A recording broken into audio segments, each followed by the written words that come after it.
Hatchlings, it's DragonFeather, and welcome back to our channel, and happy Winter Solstice, everybody! Excuse me. I apologize for this video getting up a little bit late, but I kind of woke up a little bit late today, and so I've just been kind of like in a rush to kind of like do, like clean for the like solstice tonight and stuff, so that's a thing. So I'm here still, so hi guys, I know it's a little late, but happy solstice, and I hope you guys are having a great day. I just wanted to do a quick video for this day. I have a lot of footage of like family and stuff that I'd like to incorporate into a vlog, but it'll probably be like after like actual Christmas Day, just cause like I celebrate the winter holidays with my family on Christmas, and I wanted to like save that for a vlog, but excuse me, my goodness, I just ate, so I'm like burping. Anyway, I wanted to talk to you guys about the winter solstice because the winter solstice is the darkest night of the year, if you are unaware. It's the shortest day and the darkest night. And I feel like that as the darkest night, it's a great time to celebrate and appreciate the light. And that's what we do. We celebrate the sun, and we celebrate the rebirth of the sun because, excuse me, Yule marks the change into the solar half of the year. We just finished the lunar half of the year, I guess you could say, or the darker half of the year, and now it's gonna start getting lighter again, and it's gonna soon be springtime and then summertime, and as the wheel turns, so will the holidays and yada yada yada. But it's kind of like restarted, you know, and it's like kind of reflecting before, you know, the traditional new year starts, or the one that we like celebrate on like massive scale. 1st of January. Man, what I ate like really gave me a tickle in my throat. Excuse me, guys. The winter solstice is a time to celebrate the sun and to celebrate the rebirth of the god, the rebirth of the sun in the sky, and to really celebrate that it gives us life and to really celebrate what it does for us. For without the sun, we would not exist. We simply could not exist. And so it's really important to acknowledge that and pay homage and be grateful for the sun because it keeps rising every day, you know, and without that, where would we be? What would we have without that? We would have nothing. So it's good to really take the time to appreciate the sun, and that is what the winter solstice and what Yule is all about, in my personal opinion, is being grateful for the life that we have.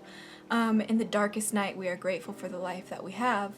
And I find it so beautiful because I've recently taken a journey into the darkness, and I really can appreciate the darkness of this holiday as a means to create and notice life.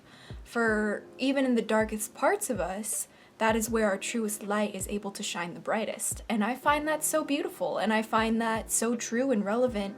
And you can find that theme in many different places in the world, so, and in many different just seasonal cycles and stuff like that. It's really powerful. And I personally, I wasn't gonna do too much extravagant tonight. I wasn't gonna do like a huge ritual tonight. I was going to take some time and meditate and really appreciate and do some divination tonight, as well as I wanted to really get in touch with my guardians.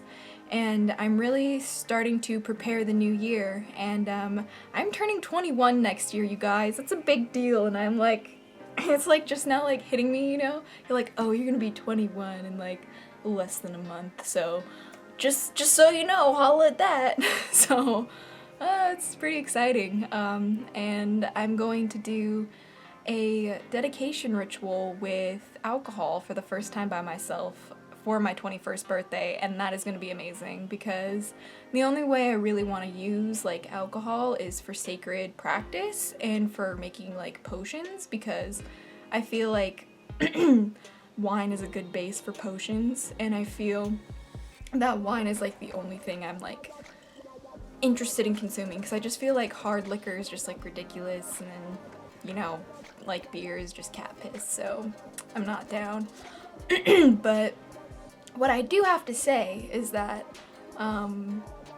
this holiday, this winter, and reflecting on the year that has passed in 2016 and just all of that, like so much has happened, so many profound moments of realization that I have the power in my reality and just kind of transforming my conscious level and really raising my vibration. Like I had my Kundalini awakening this year. Like what the fuck? That's crazy. It's been such a good year, and I feel like the winter solstice, that darkest night, is that night to really reflect upon, you know, the past cycle and what have you really done, you know, and what do you wish to burn in the Yule fire, and what do you wish to ignite for the next year? What are you willing to ignite for the solar half again? Like it's the beginning of the brighter times. Like the sun will return again, and we will be going to the beach in our bikinis soon, you know what I mean? Like, if you're into that. If you're into that thing. But it's just a great time to really just pause and listen. And I know that Samhain is a great time to do that too, but these darker holidays, even though this is kind of like an illumination type of holiday, rather than celebrating the darkness and like the veil thinning and stuff, the illumination aspect is so necessary in understanding the darkness and the light as a related pair, you know, because I feel like the light and the darkness are two sides of the same coin. They're both one yet opposite. So it's kind of fun to just like dwell on those topics and those polarities and reflect on those themes and those different types of things on the winter solstice. For me personally, I have very fond memories of celebrating the winter solstice with my coven in the past, and it's just so wonderful because I feel like, you know what, I'll tell you a story actually. There was, okay, story time at 7 minutes and 20 seconds anyway, but when I first had my first Yule, my first winter solstice with my coven, I brought my boyfriend with me at the time, who was very skeptical. I no longer talk to this guy anymore, but he was very skeptical on magic, but he was very interested and he was open to learning more. So he decided that he would come to a coven gathering with me, and that really was pretty cool. And he was kind of, you know, thinking that the owl was his totem animal, was like his spirit animal, and he was really feeling connected to the owl like the past week, and it just kind of like was noticing him, and he was noticing it, excuse me.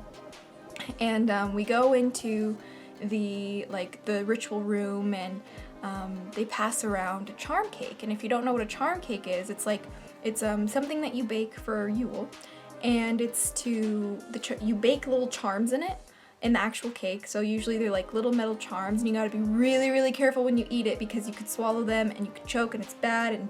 But you warn people, don't give charm cake to somebody without telling them it's charm cake. Just don't do that.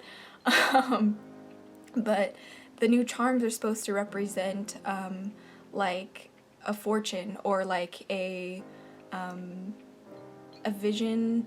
There's the words on the tip of my tongue, you guys. But like a prediction for the new year. There we go.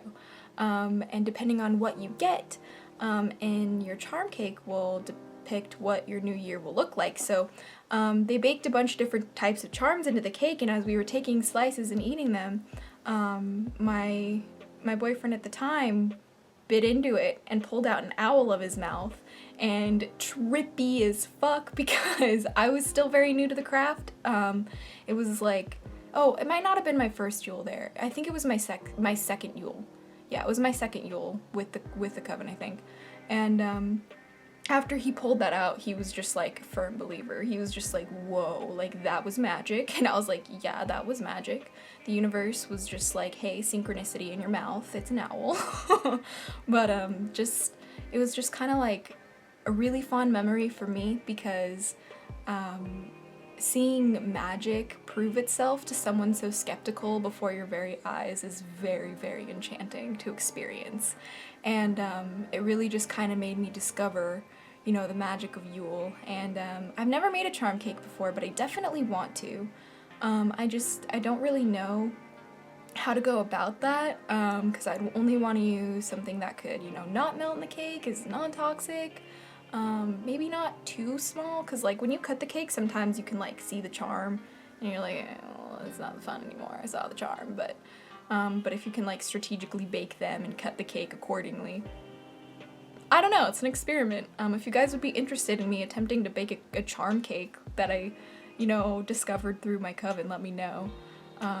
So yeah, but the darkest night is tonight, and I kind of wanted to get, I feel like this video is like supposed to be up late tonight because I kind of feel like this holiday is really celebrated at nighttime. Maybe not. Do you celebrate the summer solstice during the day to honor the sun, or do you celebrate it at night to appreciate the daytime? I don't know. I tend to do the latter. I really prefer doing rituals at nighttime, mostly because where I live, like, it's just a little hard for me to like really raise energy during the daytime in my house because I'm usually not alone, so that's the thing. I hope you guys have a great winter solstice today. I just wanted to let you guys know that I know this is like really mellow video for the winter solstice and not like teaching you how to do all the things and doing all the crafts and doing all the history and all the year in a day videos. I'm sorry about that. But I do have some very exciting things planned for 2017 here on the channel, and it only can get better from here, and I love being a content creator for the pagan community, and I intend to do so for as long as it's possible in my world and my existence, and in your world and in your existence. I feel like it's very much so. It's been very much a magical journey, that is for sure. So I hope you guys enjoyed this video. What are you guys doing for the winter solstice, or what did you guys do for Yule? Leave them in the comment section below because I'd love to hear what you guys did and how you guys celebrate the solstice. And let me know your favorite thing you're excited to give this year. So yeah, I hope you guys enjoyed. I love you guys so much. I wish you guys, again, a blessed Yule and a happy winter solstice. And I will see you Friday, so have a good day. Yeah. And thank you for spending some of your day with me today. You can do anything. You can do anything, and I know I say that a lot, but I say it because I feel like it's like not said enough. Do you feel me? Like, you can do anything. You can do anything. Okay. Alright, love you guys. Stay geeky, cheeky, and freaky.